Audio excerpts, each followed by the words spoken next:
To be honest, I've always thought that unboxing videos are a bit of a, I don't know, it's fun sometimes, a little bit of a letdown or I don't know what. But anyways, I'm going to open up this WEN model 56380i generator and see what it looks like. I just undid the straps and cut the tape there. This is my box of a whole bunch of goodies that came in while we were out of town for a little bit. But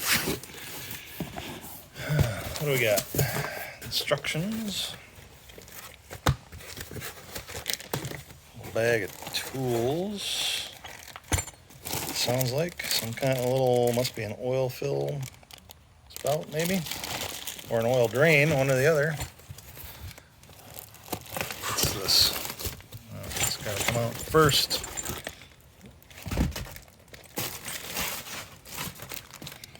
Well, there it is in all its orange and black glory. One more thing, a little funnel. That must be the fill. This must be the drain. Hear that, or that might go in there, I suppose, huh? Yeah, there's a little matching indent in there, or detent, I guess, if you want to call it that. And then I got the quick start guide, what you're supposed to do. Check the oil, fill the gas, connect the battery's negative terminal, ground the generator. Yeah, I'm sure everybody does that one. Turn eco off, turn the switch to start, push the start button, or try the manual start, and then turn it back to run, allow it to run for a few minutes, and then connect your devices. So I guess don't just give her right away. To shut it down, turn all your equipment off, turn the switch off, and it will shut down in a few minutes. And that's actually one of the reasons that I got this thing was when you turn the switch to off here, it doesn't kill the spark like most engines do. It turns the gas off. So you're never going to end up with bad gas in your carburetor gumming things up. That was a huge draw for me. Also, it's a lithium-ion battery, which has an extremely low self-discharge rate that, you know, a year later, as long as you got stable in your gas, you should be able to come out and fire it up, and that lithium-ion battery will still be good, whereas a lead acid probably won't. Those are two of the main reasons that I got this one instead of the Predator. Things I don't like about this one as opposed to the Predator has a much better display on it where it shows amps. And I guess the hour meter on this one, the WEN here, is a little bit weird. It doesn't start keeping track until 2 hours or something like that, and I don't know about that. We're going to do some testing on that one and find out. Here's an EU 2000i and a 5-gallon gas can for scale. It's quite a bit bigger, but it's almost twice the power too. So, I mean, that's what we want, right? Here it is from the top. It's quite a difference. I forgot one more reason I got the WEN over the Predator, and I thought it was a good idea, was it's got the RV plug built into it, and that's what I'm using it for. Obviously, this travel trailer here, but the Predator has one like this. It's got that style, and then you got to use the adapter to convert it over, and that's just another thing to lose, be stolen, or have stop working on you. So I figured it's better off to just have something like that built in. This should be the oil fill door. It's kind of backwards. You got to twist clockwise to open it up. I just tried that, but I haven't pulled this dip to the drain tube out yet. This is another reason I chose the WEN. This thing comes with an oil drain tube that I can't seem to get out right now. User error. So that's pretty cool. I mean, it's got a little chain on it to hold on the cap and everything, so you don't lose that. I did buy the magnetic dipstick to go in here. Let's just see if there's any oil in there right now for the first time here. It's damp. I don't know if it focuses or not. So I'm gonna have to drain that out first and then put the new break-in oil in. I got some Lucas break-in oil, so I'll give a little briefing about that as soon as I get. Well, I don't know why I'm putting that one back in if I got to drain it out and then put the magnetic one in, but that's just how I roll.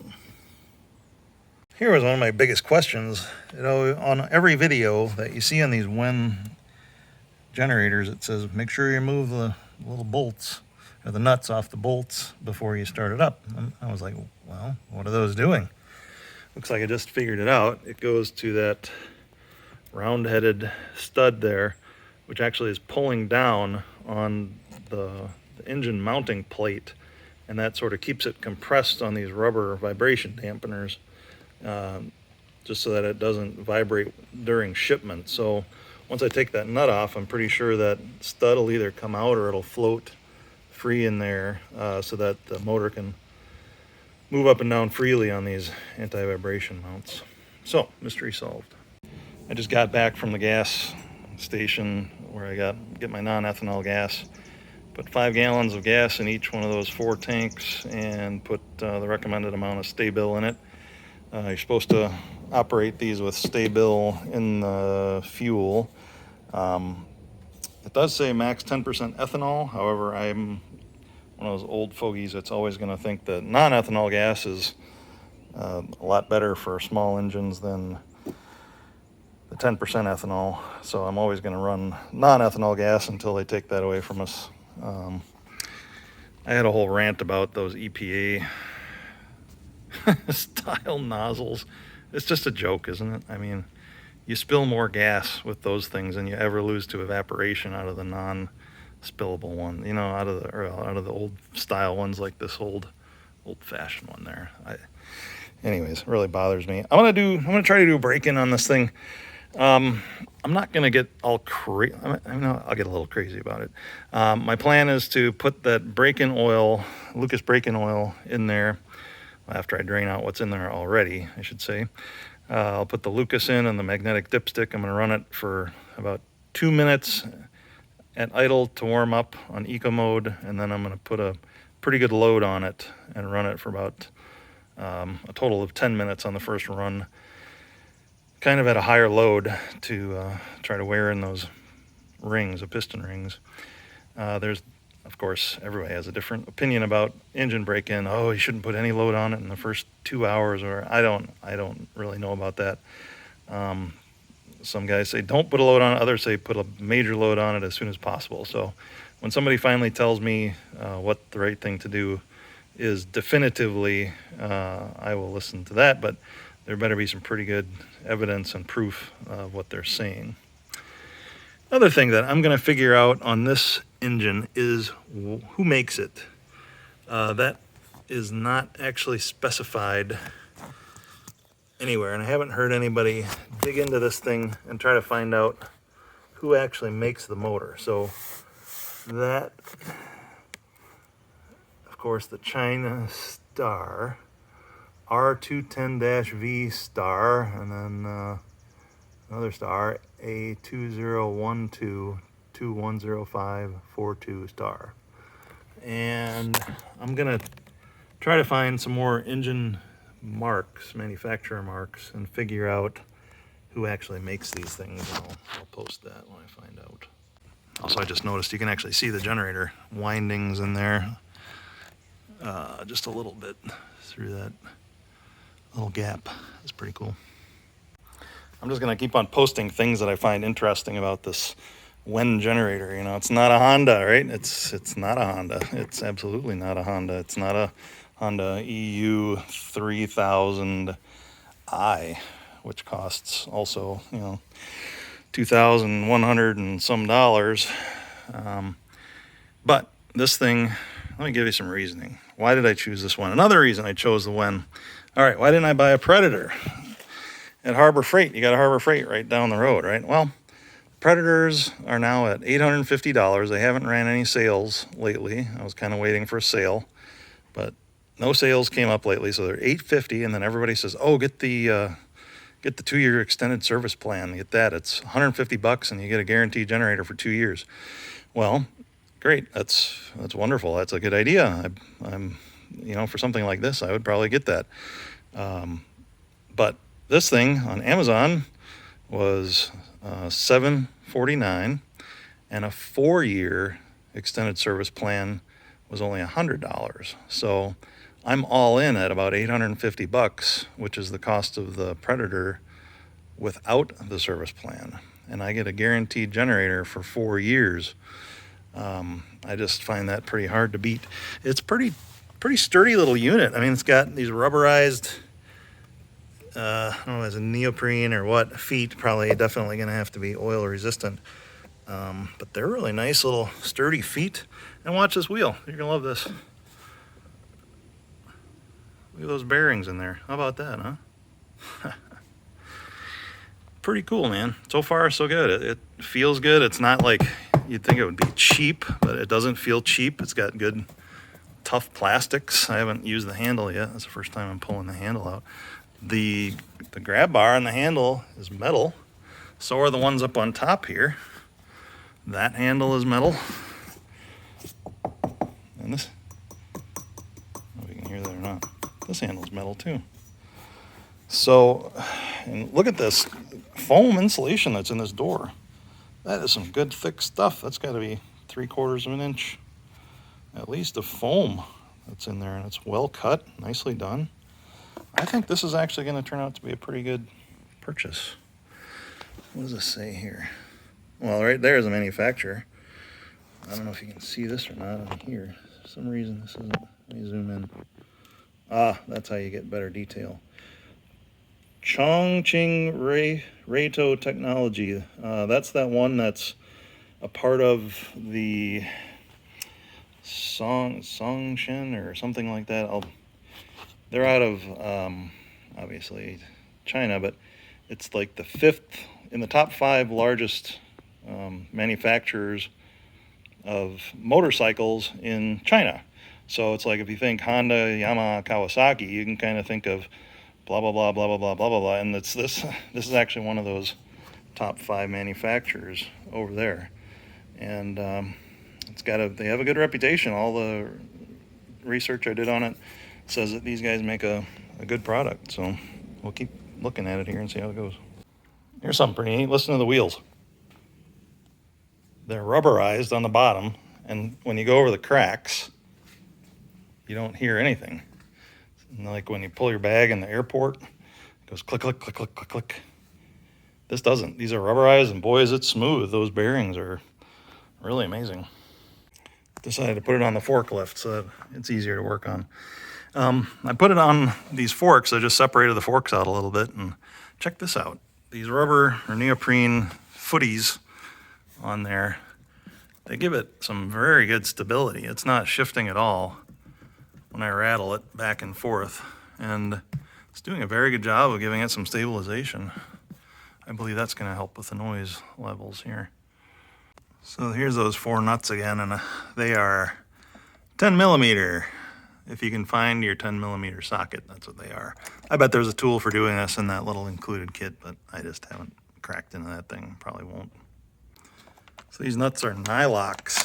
That's even a extra little special feature.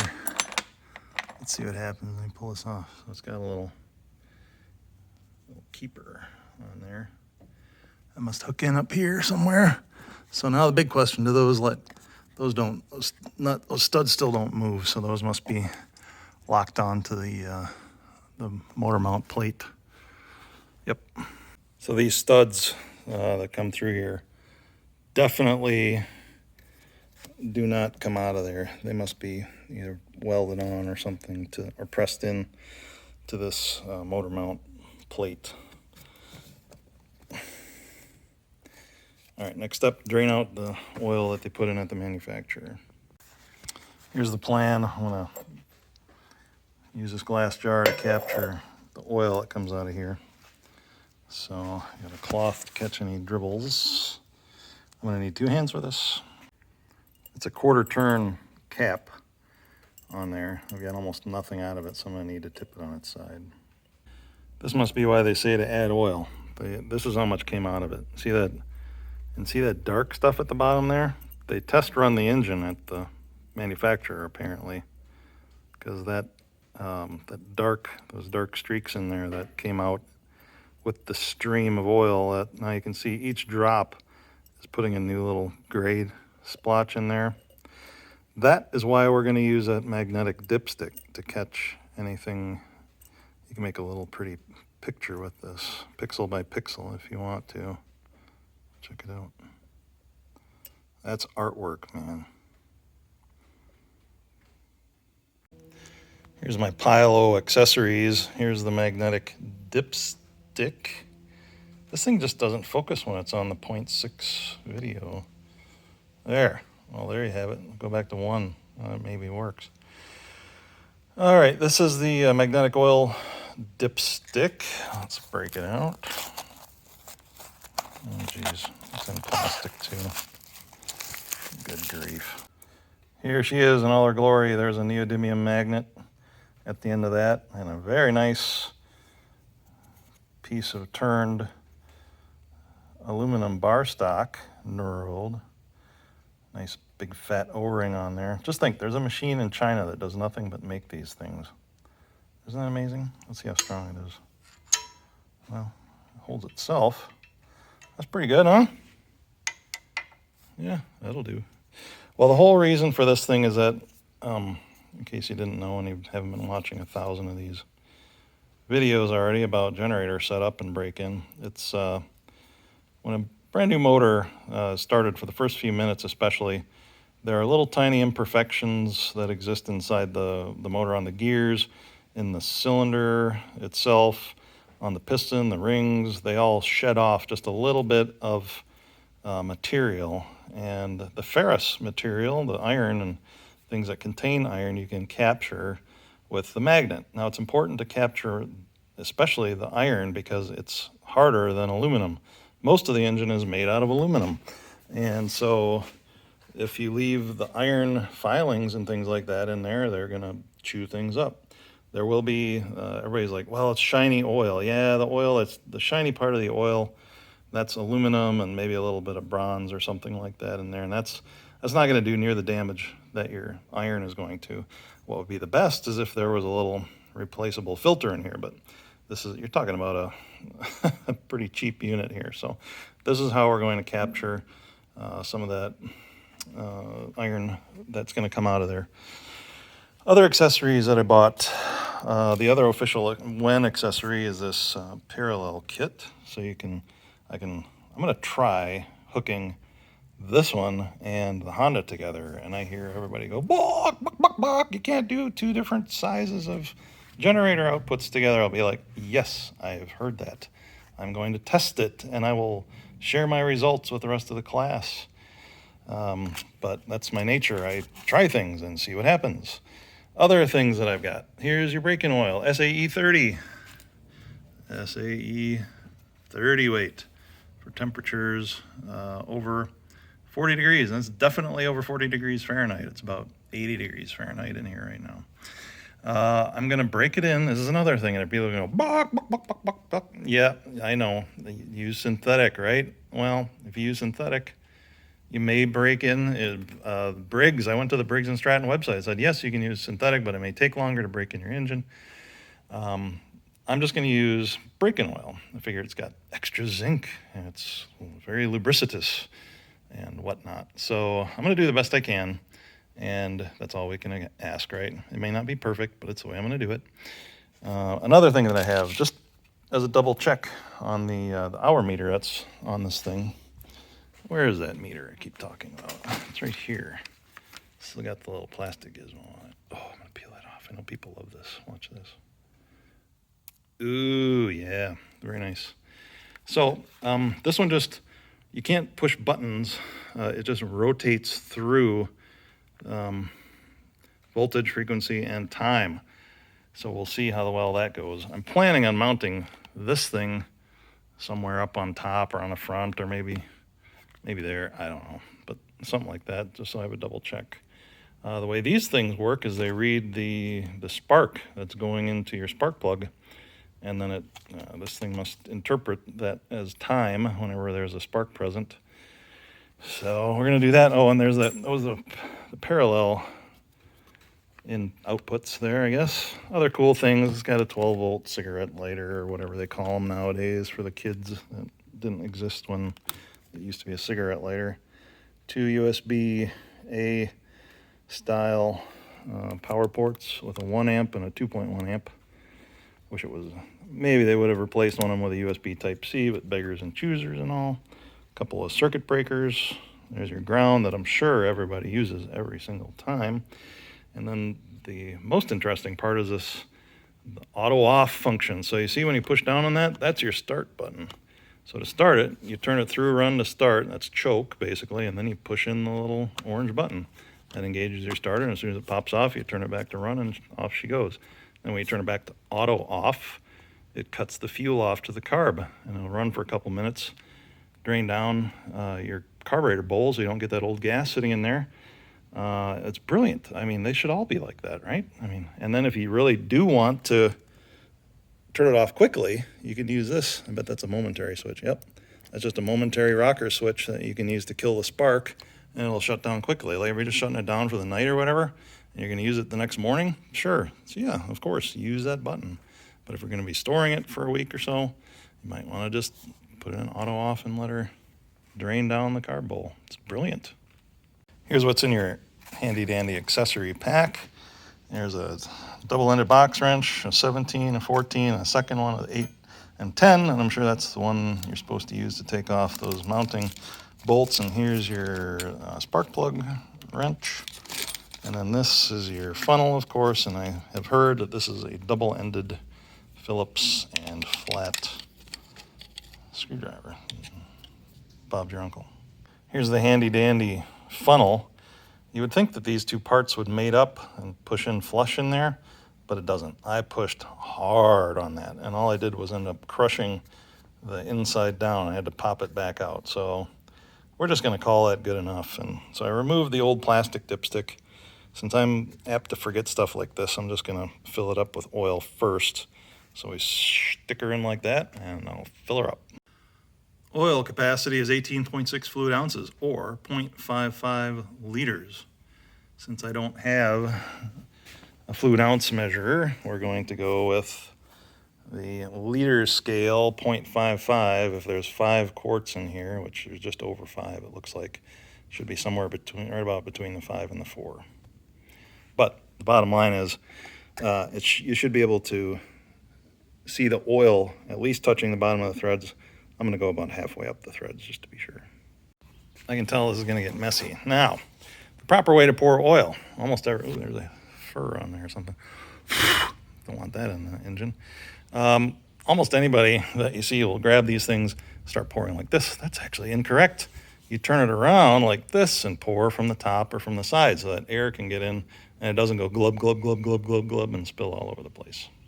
But this is another project I need 2 hands for, so. Demonstrating my superior oil pouring technique. Oh, buddy. All right, I gotta pay attention. The other way that you can do this is just to fill it up until it spills out. That's usually the way I like to handle things. Check out the polish on that chamfer on there where your O-ring is gonna seat. That is smooth, man. It is really nice. So I got this thing cleaned off. I wiped it off with my rag, made sure there's nothing on the end when I was playing around with it. Let's try it. Oh, I've been looking forward to this. Let's see how this goes.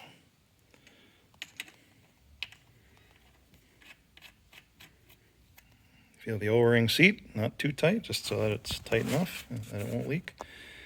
Don't crank down on it is what I'm saying. It'll just flatten your O-ring, and then next time you go to do it, it'll leak.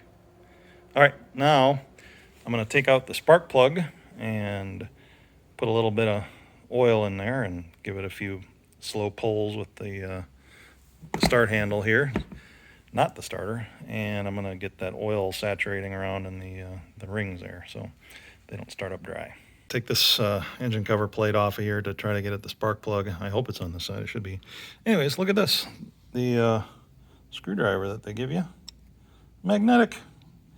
Pretty groovy. They didn't have to do that. That's a little extra cool thing, you know.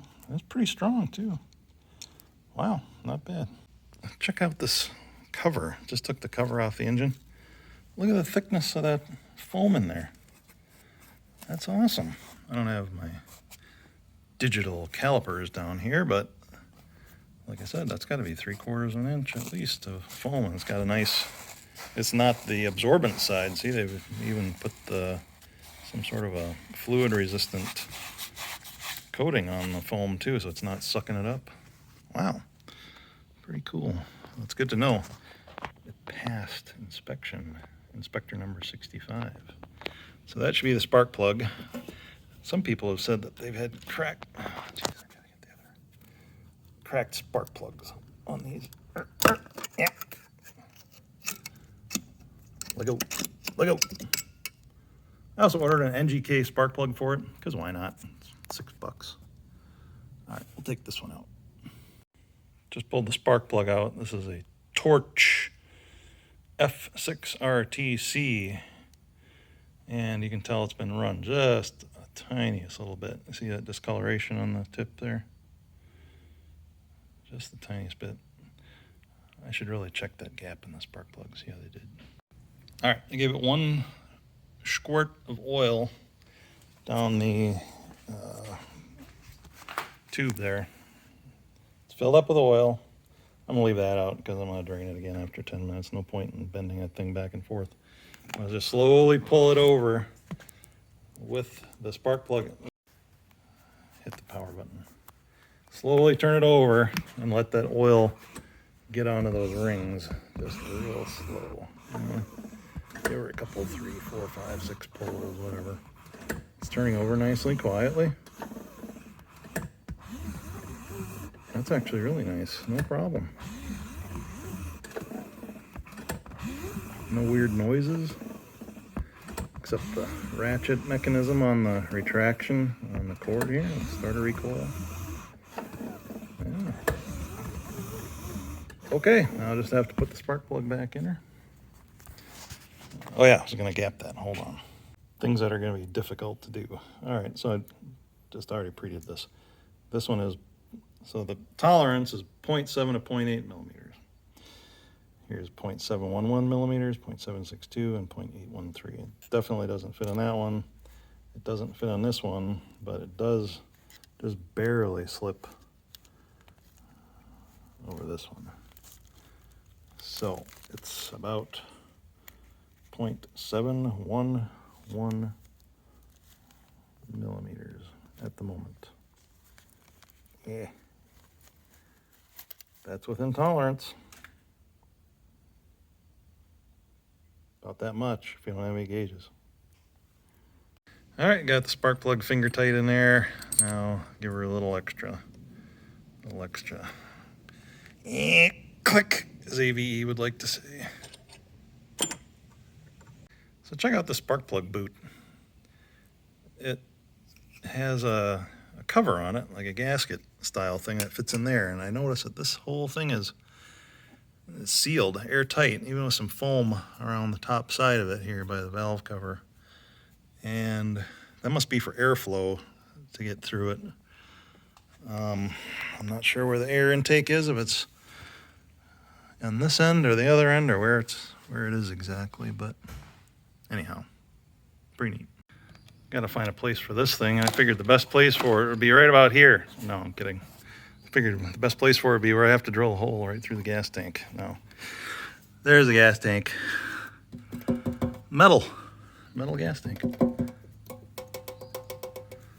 I'm gonna just probably put it right up here just for ease of installation. It's got a wire that wraps around the spark plug wire here, so it's got to be somewhat close to there. And that's as good a place as any. The perfect place would probably be like right about there or something like that, but I'm just not going to bother with running that wire all the way over there. So here's what you get in your kit: the 2 little screws that hold this thing down. You get the wire, and you get, looks like 2 little zip ties. So the point of this whole thing is you wrap the wire, one end of the wire, around the spark plug wire up here that senses, and then the end of this thing, you stick the other end into this gap right here, And there must be some kind of a sensor in there. I don't know if it's Hall effect, that's magnetic, but still, that's going to send a heck of a jolt of current up through there when that spark plug discharges. And then this little unit reads it. So far, so good. The hours are showing. Let's see if it works after it's installed. Here's the installation instructions. So you got to wrap it around the spark plug wire 5 times, starting about 4 centimeters from the end of the plug boot. And then you zip tie it down. So you got to bring, so the one end, the loose end gets zip tied to the end that's going in, up to the meter. 2.5 millimeter drill into your frame with a 2.5 millimeter socket. That's going to be a funny looking socket. According to Online Wizards, 2.5 millimeters is a number 40 drill bit, or socket, some people like to call it. There we go, number 40, about that big. Oh, and by the way, the number 40 drill bit is also the perfect size for the wire. Probably almost be watertight, actually. That wire is literally just snipped off on the ends. It's not like there's something that returns, like a coil that returns. It's just wire, so I can snip it off to size. It's good to know. Yes, you say, but how much is 4 centimeters? Well, it's 1.57, whatever. It's 1.5 inches from the end of the boot. Well, here's how mine turned out. I don't know if that's right or not, but 5 turns, and they say, please make sure to leave enough gap to make sure that you can get your spark plug in and out, enough slack, I should say, to get your spark plug in and out. So I'm going to do that next. So I have a whole lot of extra wire, so I'm just going to fit it in there into that slot and then cut off the excess. There's the final installation. I probably could have trimmed this off a little bit more, and I wouldn't stick my tongue on it while it's running. Induction is a hell of a drug. But there's what it looks like. Just drilled right through there. It's got 5 wraps. It's sort of floating loose. I had to cut the insulation back just a skosh, but that's not going to hurt anything. Anyhow, double check me on this. I got oil in it. Yes. I've got the spark plug reinstalled. Yes. Pushed in, and the little rubber air gap thing plug is in there.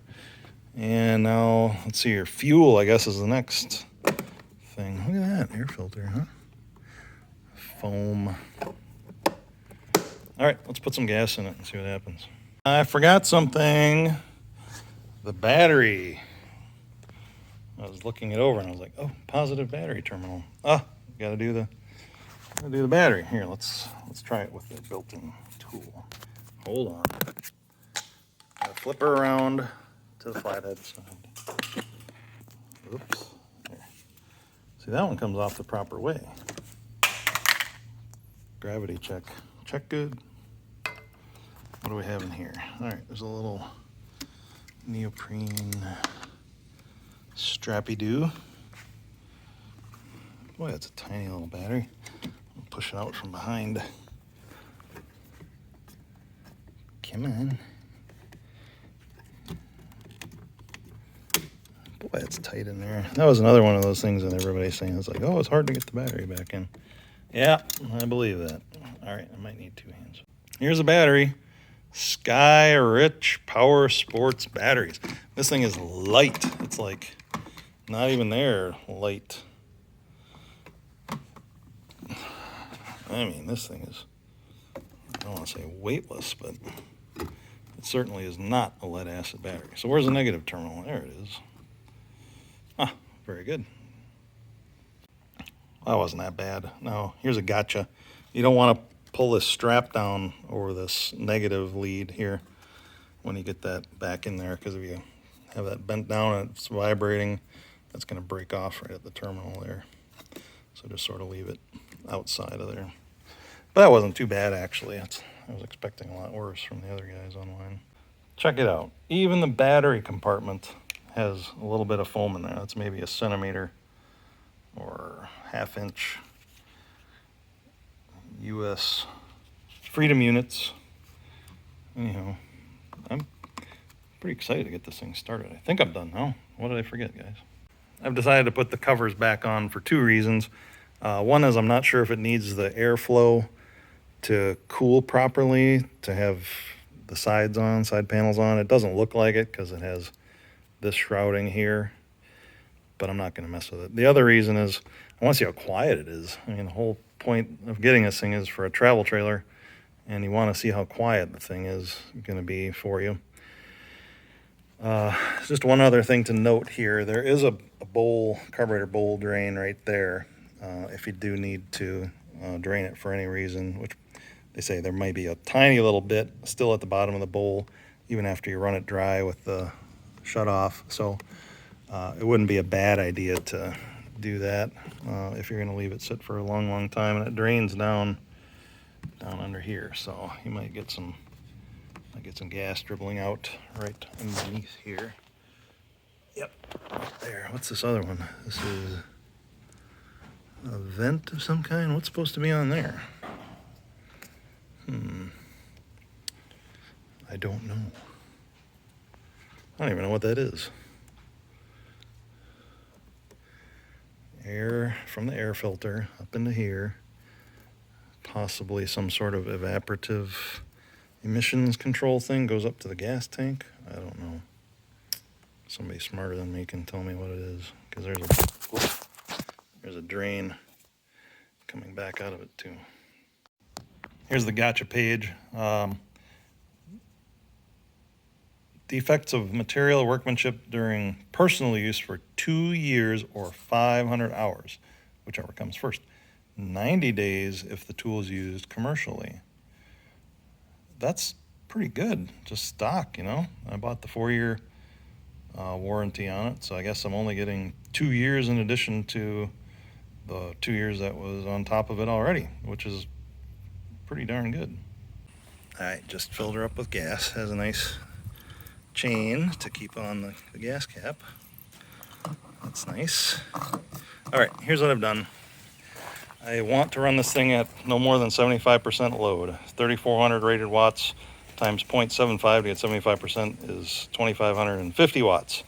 I just tested these heaters with this kilowatt meter and wrote down the actual watts, not what they claim. They claim 1,500 watts on high. It's 1,250 watts.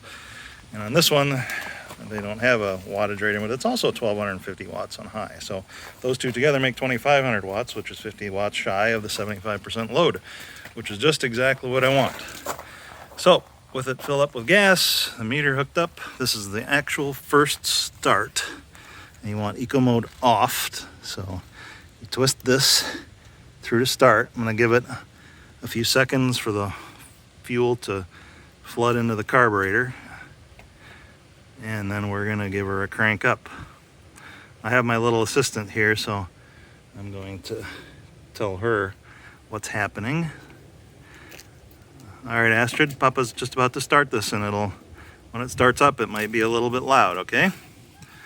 All right, here we go. Popped right off, a little bit of smoke. That's just the oil that was in the cylinder burning off. Handle vibrates just a little bit, not too bad. I'm gonna let it run for about a minute or so. And fuel gauge works 100%, 0% load. And nothing is showing on the hour meter. They say it takes like 2 hours before that starts working, which is really strange. That meter says 2 hours yet, and all the smoke has stopped coming out the back already. Well, it's still a little bit smoky, but not too bad. Popped right off though, I'm pretty impressed by that. We'll see if this hour meter actually starts working after too long. All right, I'm going to let it run for about another minute and then start adding load to it.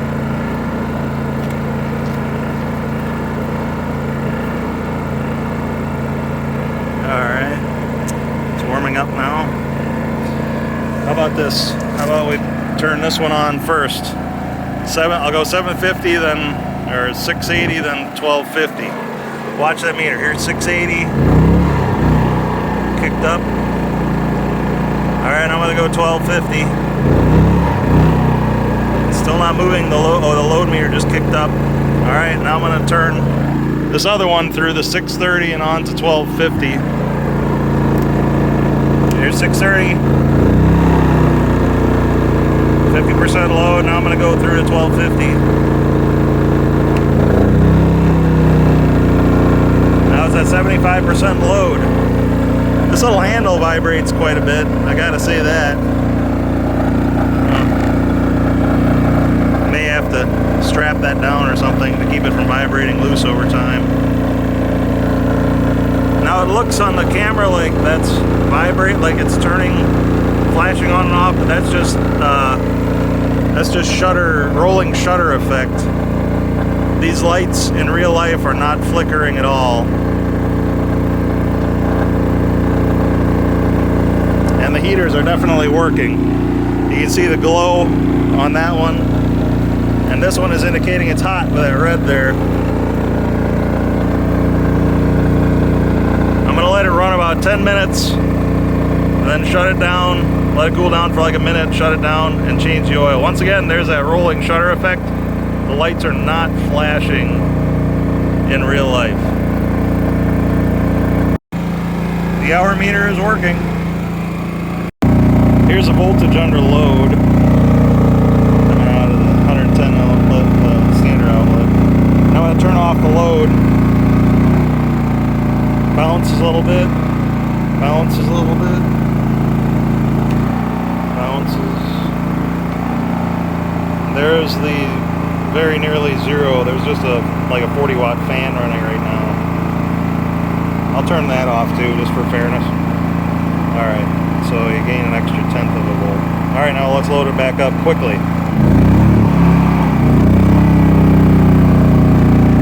Yeah, there's a little bit of sag, not too much. Hour meter still hasn't kicked in. Those aren't buttons either. I thought those were buttons, but they're not. I don't know if you can see that handle shaking back and forth. That's going to vibrate clean off if I don't strap that down somehow. Here was another question that I always had. Doesn't matter which way you go in, but what should you sense there? Well, same voltage as what's coming out of your outlets, 120, 22 volts. Hour meter's still working. I'm going to give it about another few minutes, then run a cool down cycle and shut her down and change the oil, see what it looks like. I'm going to cool it down now, turn the eco mode on and see how quiet it gets. Well, the handle still vibrates just a little bit, but not as bad. It gets quieter. I mean, alright, put some more load on it, see how it sounds. Kicks right up. Alright, I'll turn it off again. Yeah, she kicks right down. That's nice. I'm just letting the fan only run on here to cool that core off a little bit before I shut it completely off. But that's almost no load. That's like 25 watts. I measured it at. Anyways, first run is successful. We'll change the oil, see what it looks like. It's just now 0.3. Can you read upside down? Hours. It just turned 0.3 when it was shutting down. Now I'm going to drain out this oil. And what's kind of handy is that since the drain is on this side of the motor, the forklift, you can tilt the whole boom there. I don't know the appropriate name for it. You can tilt the whole thing sort of down so it's at an angle now, so we can get all the oil out of it all at once. The moment of truth is at hand. Here's what came out.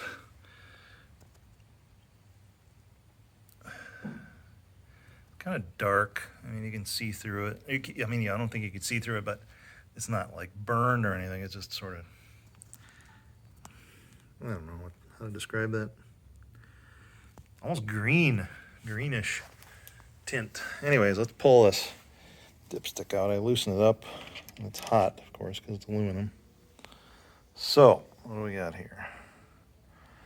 So check that out. It collected a ring around the neck, not only on the end, but also on the neck of it. Focus. Let's take this out in the sun. Oh, that's better light right there. So that's how much goop came out of it. I gotta wipe that off and see what it looks like. So that's not all of the goop off of the tip, just most of it. Shiny flakes in there, metal particles. Got to assume they're iron because they're sticking to the magnet. So I'd say the magnetic dipstick is a very good idea. Hopefully it'll keep some of that from recirculating inside the engine. We're gonna take this oil outside and look at it and see how it looks. Some shininess in there. Yeah, it's like little flakes. Looks like one of those snow globe type of things, almost shimmery. But I mean, you expect that, right? Aluminum, and mostly aluminum probably, which is what 99% of the motor is probably made out of. Yeah, when you turn it, you can sort of see the flecks sort of doing their thing in there. I mean, nothing on the bottom though. Nothing that's settling out anyways. Maybe we'll let it settle out for a day or so and see what kind of scum sits on the bottom. How about that? So that was day one with the WEN 3800. Pretty good. So far so good. You know, drain the oil, put more break-in oil in there. And we'll run her again for an hour tomorrow next time. And I'm going to do that. I'm going to do 1 hour, 1 hour, 5 hours, 10 hours, and we'll see what the oils look like along the way. How loud? 74 decibels.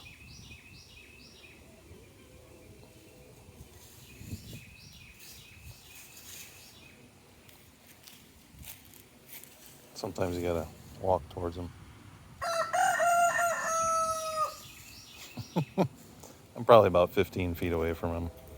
It's not like this is a scientific test.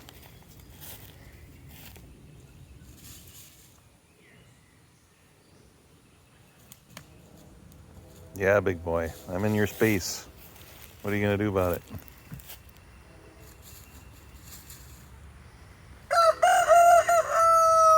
Ooh, 87. That's pretty good. This is after settling out overnight.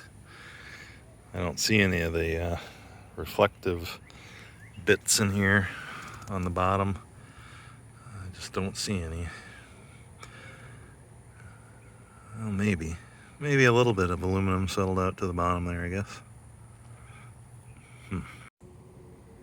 So here's ambient noise. 44. All right, this is the first start of the new day, and I changed the oil in it last night, so we'll see what happens here. Eco mode is off. Ready?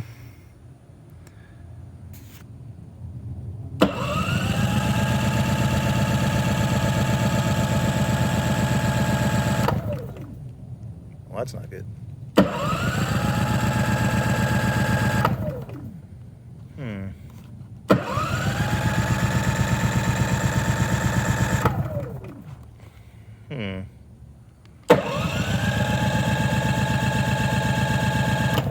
Put oil in it. Maybe I need to add more oil. Nope. A little puff of smoke.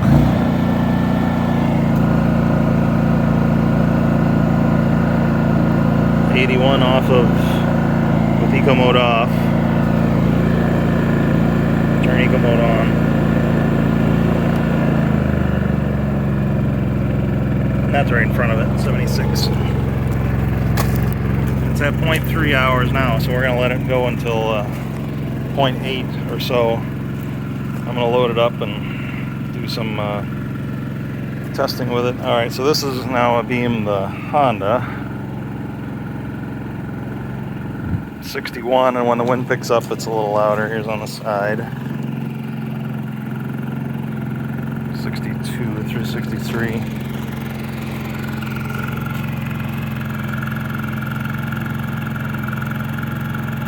71 on the exhaust. Still smoking just a little bit coming out, but I mean, that was a hard start, so turn that off. All right, let it warm up and then I'll throw a load on it. Here it's idling with eco mode on, 124 volts, very similarity. And I think that display is actually working. Yeah, when you use a camera, it's so dim, it's almost unusable. I mean, you can barely see the damn thing. That's pretty weak display, I gotta say. I don't know if they got smoked glass on there or what, but I mean, you can barely see it. Alright, time to load it up. Let's crank this one on full. Now I'll crank this one on full. That should be just under 2,550 watts. Now the voltage is down to 120 and a half. That one meter is still drawing 1,400, so we're probably just over 2,550 amps. 11.6. Wonder what would happen if I turn that eco mode off. Alright, there's the hour meter, 0.0. What the heck? They say it doesn't kick on until 2 hours, but I'll let you know. Alright, I'm going to check that voltmeter against what it says on here.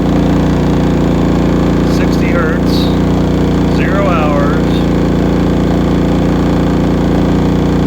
121 volts, 120.8 volts. Yeah, that's pretty close, eh? Well, we don't know for sure. Let me use the old reliable here, which I tested against a Fluke, and it's actually pretty accurate. Let's see here. Get it on AC. Stick them in there. 120.7. 121.7. 120.9. You know, that meter I tested, it was very accurate. I don't know if these are both off in the same line or what, but anyhow. Alright, we're going to let it run for a little bit, about half hour under varying loads. Here's the sound meter under load. 75.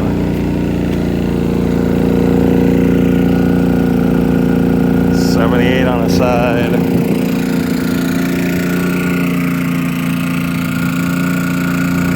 81 on the back.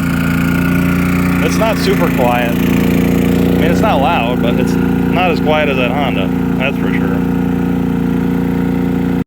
I've got 0.8 on it now, and the switch is off. It's running bowl dry right now. Let's see what this thing says now. Oh, it's saying 0.4 now. 124 volts. 60 hertz. Okay, I wonder what this thing says for hertz. 59.9. Okay, that's pretty good. 24. 124. Yeah, maybe my little meter's off. 0.5 hours now. Ha! Thing just came alive now. So it doesn't have to get to 2 hours. That was a dirty lie. But it is 0.3 hours behind. Maybe they meant 0.2 hours. Who knows? Wow, boys, is there a huge difference between the first oil change and the second? This stuff is almost clear. That's just the second oil change I did after the first, 10, 15 minutes, something like that.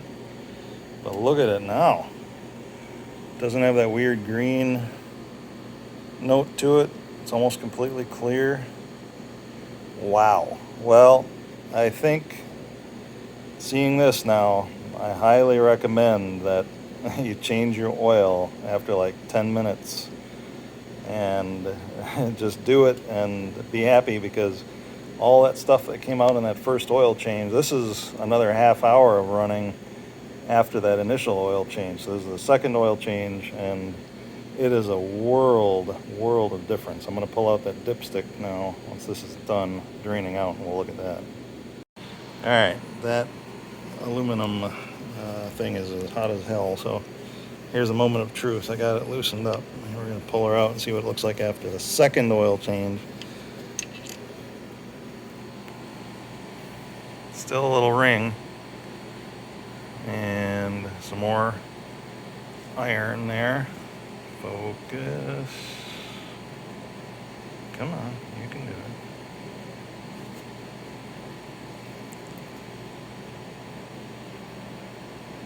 There's less than there was the first time. There's still some, but that's also 3 times longer running, really. So, all right, now I'm gonna change the oil, and then I'm gonna let it go an hour after this. We'll do that one tomorrow. Let's see how that looks.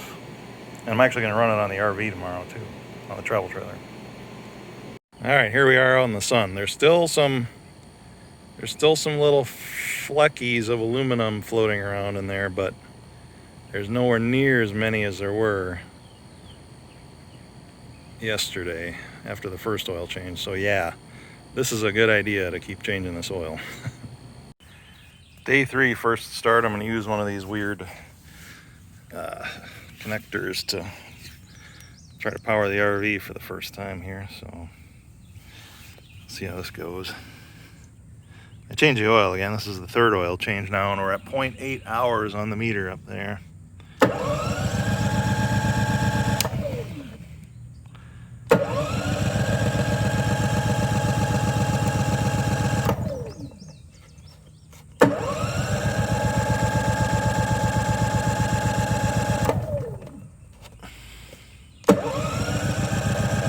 I smell gas.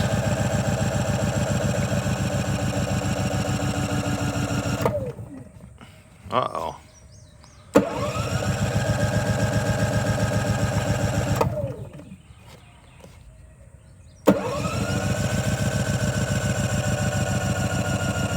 That's not good. Open up the gas cap. Maybe it just needs a little more. I smell the gas, though. There we go. Maybe I just gotta let some air in there so that the fuel can get fully down into the carb since it drains it out. It's flashing again on the camera, but it's not flashing in real life. Oh, I had eco mode on. I bet that was the problem. You're not supposed to start it in eco mode. Oh well. That was probably my fault. I just plugged it in through this weird connector, and it says open ground.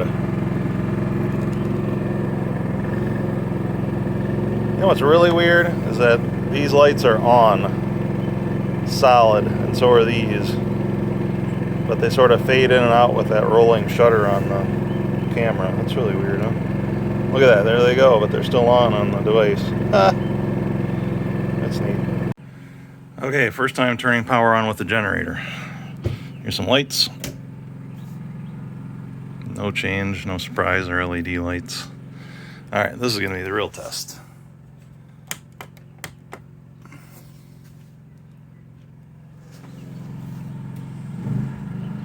That's the fan, and then the compressor takes a few minutes to kick on. We'll see how it goes. Well, that's hardly anything. It didn't even come off of idle just for the fan. I think the fan, whoop, I guess the compressor kicked on.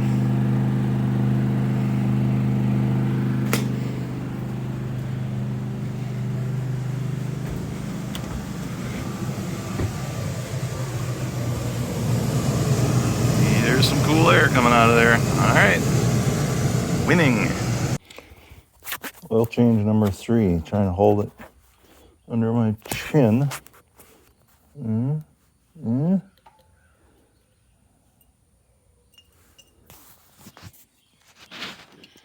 This is 1 hour. 1 hour on this oil. Hold on, there we go. Look at that. Almost clear. Wow, was that a huge difference from what it was before? Boy.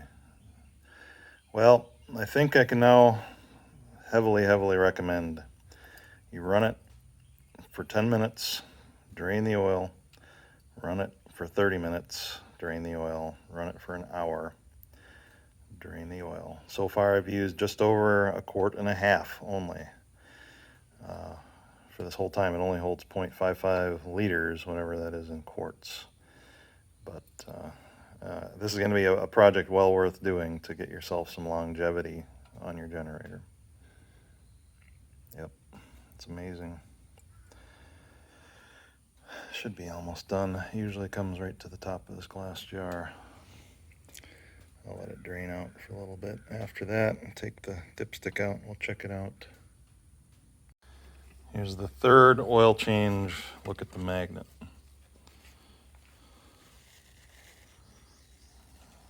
Much less than both the first and second time. Much less. That's just more proof that you should do this exact procedure if you want your motor to last. Just changed the oil for the third time. We're at 1.8 hours, so I changed it at 0.3, 0.8, and now 1.8. And I developed my technique about how to start this thing. So apparently when it sucks, I wouldn't have technically needed to turn off the fuel. I should have just shut it down with a switch here. But the technique is that I've discovered works.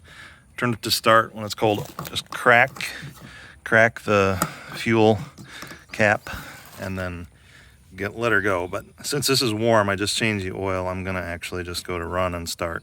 It doesn't need to, it says run or warm start. So you don't need choke if it's warm. Here goes.